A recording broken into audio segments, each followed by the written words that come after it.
Yo, what's up အားလုံးပဲမင်္ဂလာပါကျွန်တော်မချူပါဆိုတော့ကျွန်တော်ဒီဗီဒီယိုမဲ့ရတဲ့ကြာပြီဆိုတော့ website တစ်ခုအကြောင်း knowledge sharing လုပ်ပေးချင်ပါတယ်အဲဒီ website ကဘာလုပ်လို့ရရလဲဆိုတော့ file sharing လုပ်လို့ရတဲ့ website တစ်ခုပဲဖြစ်ပါတယ်ဒီသူ့ရဲ့နာမည်ကိုမပြောခင်မှာကျွန်တော်ဒီဟာကိုဘာကြောင့် sharing လုပ်ရလဲဆိုတဲ့အကြောင်းလေးကိုနည်းလေးပြပြပေးချင်တယ်ပေါ့နော်အဲ့ဒါဘာလဲဆိုတော့ကျွန်တော်တို့ဒီတပ်ပုံသမားတွေဗီဒီယိုသမားတွေနဲ့တချို့ graphic designer တွေဆိုလို့ရှိရင်တော့ပို့ပြီးတော့အသုံးဝင်မယ်လို့ထင်တယ်ပေါ့နော်ဘယ်လိုမျိုးလဲဆိုတော့ကျွန်တော်တို့ဗီဒီယိုရိုက်တဲ့ခါကြောက်ရှင်လဲရိုက်ထားတဲ့ဗီဒီယိုတွေကိုပို့ပေးရတာမျိုးတို့ပြီးတော့လို့ရှိရင် editor တွေဆိုလို့ရှိရင်လည်းကျွန်တော်တို့ edit ဖြတ်ထားတဲ့ဒီအကျန်းတဲ့ပေါ့နော်အကျန်းဖြတ်ထားတဲ့ draft တွေကိုကျွန်တော်တို့ client တွေဒါမှမဟုတ်လို့ရှိရင်ကိုပို့ရမယ့်လူစီကိုပို့တဲ့ခါကျတော့ရှိနေဒီကောင်လေးကတုံးဝင်နေပြီးတော့တပ်ပုံသမားတွေဆိုလို့ရှိရင်လည်းကိုပြင်ထားတဲ့တပ်ပုံ client ကိုပေးတဲ့ခါကျတော့ရှင်ဒီဟာလေးကိုတုံးပြီးတော့ပြီးလို့ရှိရင် quality ကောင်းကောင်းလေးနဲ့ရရပါတော့graphic designer တွေဆိုလို့ရှိရင်သူတို့ဆွဲထားတဲ့တပ်ပုံတွေကိုကိုစီမှာလာရတဲ့ client တွေစီကိုတို့ပေးတဲ့ခါကျတော့ရှင် quality ကြီးကြီးလေးနဲ့ပေးလို့ရရပါတော့ဆိုတော့အဲ့ဒီ website နာမည်ကဘာလဲဆိုတော့ WeTransfer ဆိုတဲ့ website ပဲဖြစ်ပါတယ်ဆိုတော့အဲ့ဒီ website မှာနှစ်မျိုးရှိရပါတော့တစ်ခုကကျတော့ free သုံးလို့ရတဲ့ version နောက်တစ်ခုကကျတော့ပတ်စံပေးပြီးတော့သုံးရတဲ့ pro version ပါ free ဆိုလို့ရှိရင်နည်းနည်း limitation လေးရှိတယ်အဲ့ဥစ္စာတွေကိုကျွန်တော်အခုပြမယ်ပေါ့နော်ပြီးသွားလို့ရှိရင်ဒီ website ကိုဘယ်လိုသုံးရလဲဆိုတဲ့ဥစ္စာကိုကျွန်တော်နည်းလေး explore လုပ်ပြမယ်ပေါ့နော်ဆိုတော့အဲ့ဆိုလို့ရှိရင်ကျွန်တော်အဲ့ဒီ website ကိုတွားလိုက်အောင်ဆိုတော့ပထမဆုံးကျွန်တော် Google သွားပြီးတော့ WeTransfer ရလိုက်မယ်ပေါ့နော် WeTransfer ရိုက်လို့ရှိရင်အပေါ်ဆုံးမှာ WeTransfer.com ဆိုပြီးကြားရလိမ့်မယ်ကျွန်တော်အဲ့ဒီတွေကိုချက်ဝင်ပါမယ် Okay ရဆိုလို့ရှိရင်ကျွန်တော်ဒီမှာ WeTransfer တွေကိုရောက်ပြီဖြစ်ပါတယ်ဆိုတော့ဒီမှာဘာရှိလဲဆိုလို့ရှိရင်ဒီမှာ pricing company health sign and login ပေါ့နော်အမှကျွန်တော်ဒီမှာ pricing တွေကိုချက်လောက်ဝင်ပြီးတော့ကျွန်တော်ပြမယ်ပေါ့နော် pricing နဲ့ဝင်လိုက်လို့ရှိရင်ဒီမှာ၃မျိုးမြင်ရတယ်ဆိုတော့ဒီမှာဆိုလို့ရှိရင် free version နဲ့ကျွန်တော် pro version ဆိုပြီးရှိရပါတော့ free version မှာဆိုလို့ရှိရင်တော့ပတ်စံပေးကြမလို့တစ်ခါအကောင့်ဖွင့်ပြီးတော့တန်းပို့ရုံပဲ pro version မှာဆိုလို့ရှိရင်တော့ဒီကတစ်လကို10 US dollar ပေးရမယ်ပြီးတော့ရှိရင်တော့ sign up လုပ်ပြီးတော့တုံးရုံပဲပေါ့နော် premium version မှာကျတော့ no site limit on transfer unlimited storage unlimited porting and review ဆိုတော့အဲ့ကောင်ကကျတော့ US dollar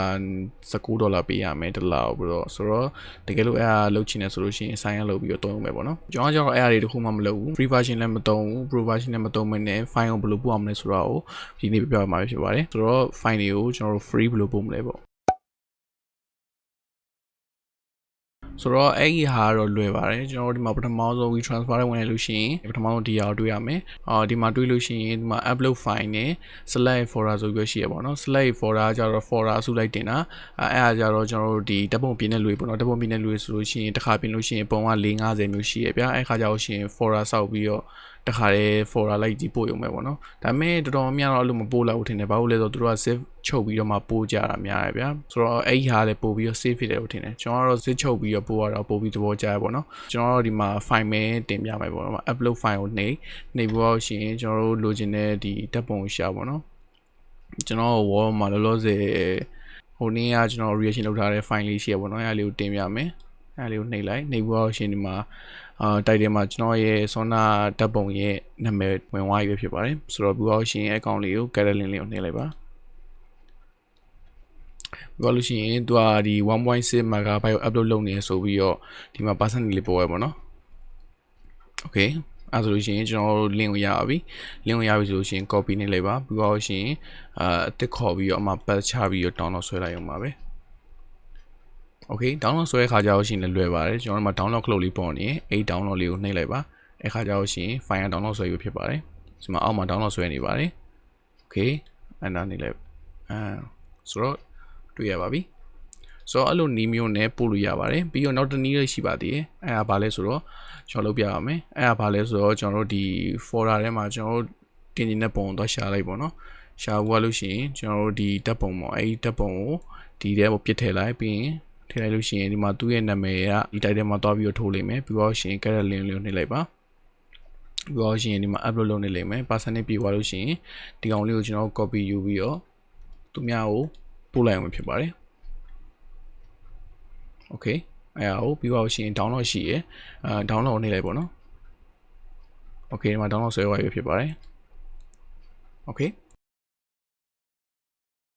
ဆိုတော့ upload လုပ်နေရတော့ဒါလေးပဲဖြစ်ပါတယ်ဆိုတော့တခုရှိတာသူကဘာလဲဆိုတော့ temporary ပဲရရပေါ့နော် temporary ဆိုတော့ဒီ9ရက်လောက်ထိကိုသူက upload ထားပြီးရ9ရက်ကျော်သွားလို့ရှိရင်အဲ့ကျွန်တော်တို့ပို့ထားတဲ့ link ကိုသူက automatically ဖြတ်လိုက်တယ်ပေါ့နော်အဲ့တော့ပြောမှဆိုလို့ရှိရင်အမြန်ပို့ပြီးတော့အလွယ်ပို့ရတဲ့ဟာတွေမှာဆိုလို့ရှိရင်တော့အဆင်ပြေရပေါ့ကိုကနေပြီးကိုယ့်ရဲ့ client ဒါမှမဟုတ်ရှင်ကိုပို့ချင်တဲ့လူကိုပို့လိုက်တယ်ပို့လိုက်ပြီးတော့ရှင်သူက download ဆွဲလိုက်တယ်အဲ့ဒါဆိုလို့ရှိရင်ပြီးသွားပြီပဲပေါ့အဲ့လိုမျိုးသုံးရတဲ့ဟာမျိုးတွေမှာဆိုလို့ရှိရင်ဒီကောင်လေးကတော်တော်လေးကိုသုံးဝင်နေပေါ့နော် quality လည်းအပြည့်ရတယ်တော်တော်လေးလည်းအဆင်ပြေရပေါ့နော်တိတ်ပြီးတော့ခက်ခက်အရင်လောက်ရမျိုးလည်းမရှိဘူးပေါ့နော်အဲ့တော့ဒီကောင်လေးကသုံးလို့အဆင်ပြေရတယ်မပါဘူးပေါ့ okay အဲ့ဆိုလို့ရှိရင်ကျွန်တော်ဒီနေ့ share ပေးတဲ့ WeTransfer ဆိုတဲ့ website အကြောင်းလေးကိုနားလည်သွားလောက်ပြီလို့ထင်ပါတယ်ဒီလိုမျိုး knowledge sharing video တွေဆက်ပြီးကြည့်နေဆိုလို့ရှိရင်ကျွန်တော် YouTube channel လေးကိုလည်း subscribe လုပ်ပေးဖို့တောင်းဆိုပါတယ် okay guys အဲ့ဆိုလို့ရှိရင်ကျွန်တော်တို့ video တွေမှာပြန်လည်ဆုံတွေ့ပါမယ်